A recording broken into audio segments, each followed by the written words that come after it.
नमस्कार, फर्स्ट बिहार झारखंड देख रहे हैं आप और मैं हूं आपके साथ प्रिया। विधानसभा चुनाव के पहले नियोजित शिक्षक लगातार धरना प्रदर्शन कर रहे थे अपनी मांगों को लेकर। कभी वेतन को लेकर धरना प्रदर्शन कर रहे थे और विरोध प्रदर्शन कर रहे थे, तो कभी अपने तबादले को लेकर वो विरोध प्रदर्शन कर रहे थे। विधानसभा चुनाव उनके लिए खुशियों का वक्त लेकर आया और विधानसभा चुनाव के दौरान नियमावली बनी कि उनके जो ट्रांसफ़र हैं वो होंगे और उसके लिए बहुत सारी चीज़ें जो है गाइडलाइंस बनी, वो उसे फॉलो करने के लिए भी बोला गया।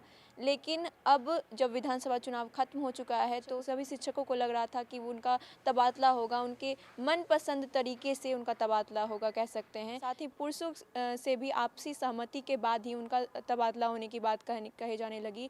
लेकिन अब जो वो तबादला है वो पंचायत चुनाव के बाद कहा जा रहा है कि होगा।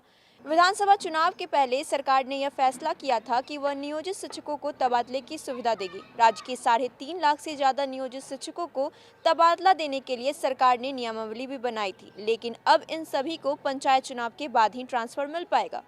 शिक्षा विभाग के मुताबिक इस तरीके से तबादले के लिए ऑनलाइन आवेदन लिया जाएगा और बड़ी बात यह है कि महिला टीचर और दिव्यांग शिक्षकों को दूसरे जिले में उनकी इच्छा के मुताबिक मिलेगी। खास बात यह है कि पुरुष शिक्षकों को पारियों के आधार पर आपसी सहमति से अंतर जिला तबादला मिल पाएगा। खास बात यह है कि पुरुष शिक्षकों को पारियों के आधार पर आपसी सहमति से अंतर जिला तबादला मिल पाएगा। इन शिक्षकों को सेवा संघ के आधार पर तबादले के लिए माध्यमिक शिक्षा निदेशक गिरिवर दयाल सिंह की अध्यक्षता में बनी कमेटी के सभी बिंदुओं पर विचार करने के बाद पॉलिसी बना ली है। कमेटी 3 दिनों के अंदर प्रधान सचिव संजय कुमार को अपनी रिपोर्ट सौंपेगी। माना जा रहा है कि पंचायत चुनाव के बाद मई के अंत तक इस पर पहल शुरू होगी और जून से तबादले के लिए आवेदन लिए जाएंगे।